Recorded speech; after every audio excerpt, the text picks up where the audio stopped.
Game 2 ng Kapitan Jer versus Doc Gene Esports. Kung mapapansin nyo, yung screen record ko sa replay na lang kasi sobrang focus ko na manalo sa laban. Nakalimutan kong i-on yung screen record in-game. At hindi ko na maalala yung exact na nangyari sa draft, pero binanila dito yung Harley at Sun ko, kaya napaakay tayo. Inagaw din nila yung Lilia namin, kaya napasas yung aming mid lane. At teka, baka kilala mo lang ako at lagi kang nanonood pero hindi ka pala nakapollow sa page. I-follow mo na yan, isa lang eh. At kung gusto mo namang magpapilot ng ML account, mag-PM ka lang, nagre-reply ako. At syempre, may bayad yon. Kahit hanggang anong rank, pwede. So ayun, nandito na tayo sa pangalawang laban ng Doktor at Kapitan. Digmaan na! Welcome to Mobile Legends! Simula pa lang ng laban, mainit na ang Doc Gene Esports kasi yung gitna, piniprisa nila. Nahihirapan yung Zas namin na mag-clear at purify lang yung spell niya. Kaya nung ginank ng Nolan, wala na siyang panakas. Sobrang lakas ng lineup namin dito sa turtle fight. Kasi bukod sa nakaakay ako, may glue pa kami na kayang-kayang i-zone out lahat ng kalaban.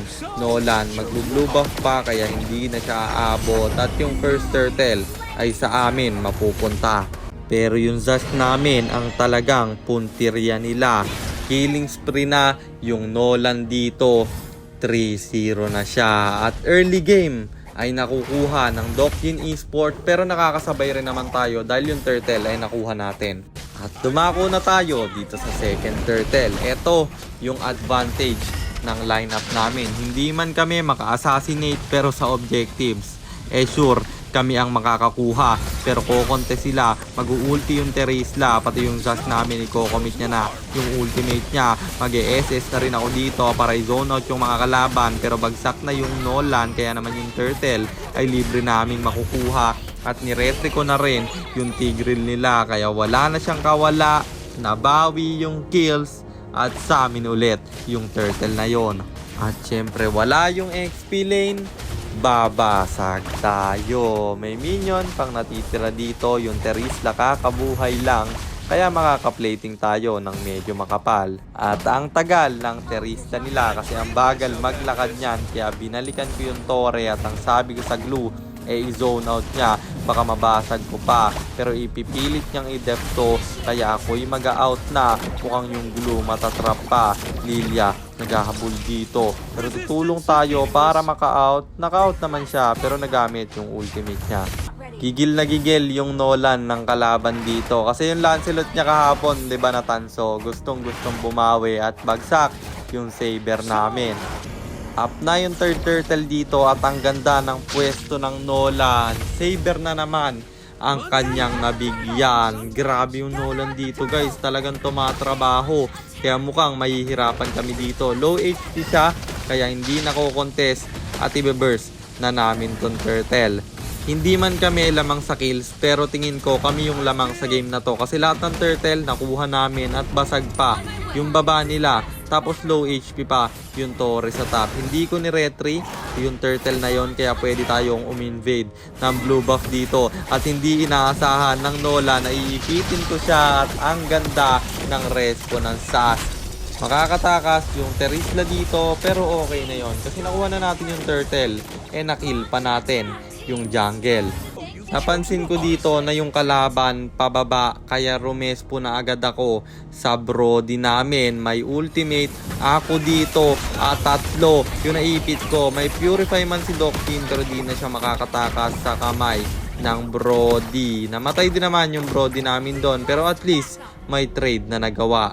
Tapos yung Terizla dito ay bumasag sa baba. Sabi ko sa mga kampi ko, iba-buy time ko to, puntahan nyo. Low HP na rin kasi yung Tigreal ng kalaban, kaya mukhang hindi na sila re-respo dito. Ayan na, pababa na. Terizla takbo hanggang may lupa, bro. Hindi niya na alam ang kanyang gagawin. Hindi ko na rin inultihan kasi kailangan to sa turtle yung SS. Sinakyan na ng blue, cooldown din naman ulit yon basta naka-assist or naka-kill habang may ultimate. At buti may SS tayo doon nung ginak tayo ng Nolan.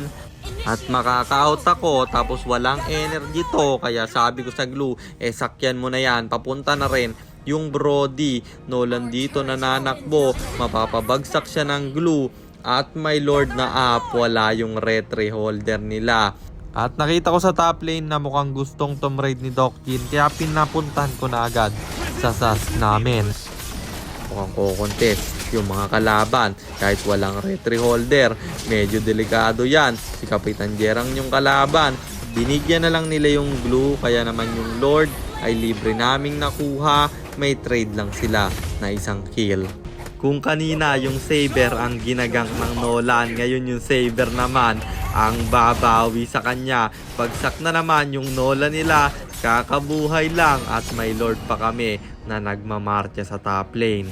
After kong kunin yung blue buff niya, dumiretso na akong dito sa gitna para basagin yung torre nila. Nahihirapan na sila Doc Jin dito kasi sabi na pumapabor ang laban. Ngayon nila nadadama yung hindi nila pag-contest sa mga turtle. Pero kahit i-contest naman nila nakaakay kasi ako guys.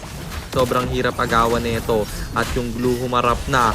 Tamang preheat lang yung Brody. Iniintay ko na mag-ulti yung Tigreal dito at isasave ko yung Brody kung sakaling siya yung abutin. Pero gumaw yung SAS namin kaya rumespo na tayo. Inipit ko yung Tigreal pati yung Terizla. Napakat na rin. May immortality agad siya. Dito ako nagtataka kasi 11 minutes pa lang naka-imo na yung kalaban. Malambot yan guys kapag ganyan. 11 minutes tapos naka-immortality na tapos hindi pa kayo yung lamang. Tingnan nyo yung gold gap po, 4k yung lamang namin. Ibig sabihin nirush niya yung immortality at ang lambot niyan guys kapag XP lane ka. Tapos yung torre dito sa gitna, ang next naming goal. Bilya dito, hindi na pindot yung ultimate dahil nabigla sa damage at sa stun ko, pero makakabawi naman yung Nolan nila kasi mapapabagsak yung Brody namin at mukhang eto na yung go signal para kila Doc Jin dahil wala yung aming gold lane. SAS dito napa-ulti na at hahabulin siya kaya mamamatay siya doon. Binibait ko dito si Doc Jin kasi papunta yung Saber pero masyadong malayo pala. Kaya yung pag-ipit ko baliwala. Meron din kasing mga nakaharang na kalaban. Makilma namin yung Roger na yon, baka mabigyan lang din kaming dalawa. At sa gantong sitwasyon, ang sinasabi ko sa kampi ko, kalma. Kasi lamang na lamang kami, hindi naman na sila makakakonte sa amin. Kaya walang dahilan para ipilit namin yung laban na walang objectives na pwedeng kuhanin. Kaya inantay na lang namin na mag-up na yung Lord guys. At mali yung ginawa ng Saber kasi dumaan siya sa tapat ng bush pero hindi niya chinek yung bush. Kaya nagang siya kasi nakita siya ng mga kalaban na dun papunta. Bagsak yung Saber namin kaya kami ay -1. Mukhang ipipilit ng mga kalaban yung Lord na to. May ultimate pa ako, hindi ko minamadali kasi makapal pa naman yung HP ng Lord. At kung lasitan lang, walang pag-asang makakonte sa akin yan. Nolan ka lang, kaya ko. Pero yung glue dito, go na. Ang call niya, sasakyan yung Tigreal at mukhang malulugi pa sila. Kahit 5, yung Nolan nagpapanggap na damo, makikita ng glue at mag-out na siya. Kaya ang call ko dito ay i-Lord na dahil wala yung roamer nila. Pumipiyok na. Seryoso na to. Kukontest pa rin yung mga kalaban kahit sila ay kulang. Pero hindi naman kami normies. Kaya nag-hero kami. Ni-reset yung Lord. Inabutan yung Terizla kasi nasakyan siya. Pero masakit yung Nolan nila. Bagsak rin yung Zas at low HP ako. Kaya nag-out na muna. 1-for-1 trade lang ang nangyari. Pero papasok si Doc Jin at masyado siyang maasim. Kasama niya pa yung Lilia na damay pa nga. Mananakbo to pero mali yung habol ng Brody. Kasi walang dadamage sa Lilia. Glue yung naghabol sa kanya. Kaya ako na lang yung Romespo dito. Napa-ulti na yung glue. Masasakyan niya at may ulti. Ulit yung glue dyan. Ganon dapat guys. Kapag nag-SS yung glue nyo, huwag nyo munang patayin yung kalaban. Intayin nyo na maksakyan siya bago nyo patayin. Kasi kapag hindi nakasakay yung glue, hindi magre-reset yung cooldown ng ultimate nun. At nabasagan nila kami sa bot lane kasi masyado kaming nag-focus sa Lord na to. Pero okay lang yan kasi yung Lord, libre naman namin nakuha. Dito nagkamali ako kasi pinlow ko pa yung baba, hindi naman na siya aabot sa top. at sa mid lane. Dapat top mid na lang yung call nyo dyan kapag ganyan na naiwan na yung isang lane.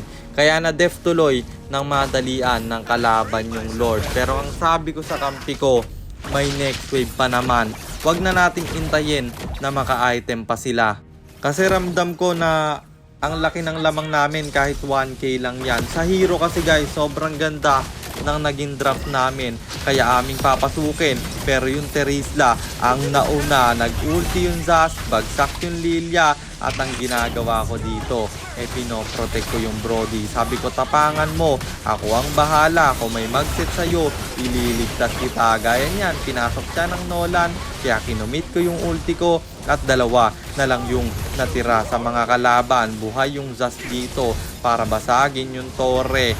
Clear ko muna yung baba pero pumasok na yung creep sa gitna at tinawerla ko na.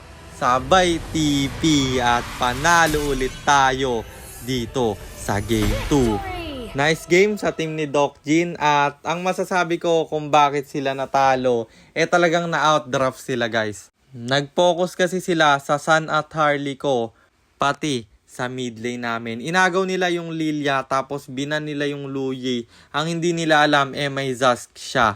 At yung Glue Pick na hindi namin napagana nung Game 1 nagawa namin dito sa Game 2 kasi hindi nila binan. Plus, hindi nila alam yung mga hero na kaya kong gamitin. Binan nila yung Amon guys. Hindi ko akalain na ibaban nila yon kasi hindi ko naman pinlano na gamitin yon sa game na to. Yung Leomord, oo. Pinapili ko nga yung kampi ko kung Leomord or Akai. Pero tinuturo na nila na mag Leomord ako kasi mas batak ako ngayon sa Leomord kaysa sa Akai. Pero nakita ko na yung Tigreal pick nila bagay na bagay yung Akai. Kaya naman sa drop pa lang panalo na kami. Plus na-execute pa namin ng maayos kasi hindi sila nakakontest. Sa amin lahat ulit napunta yung objectives.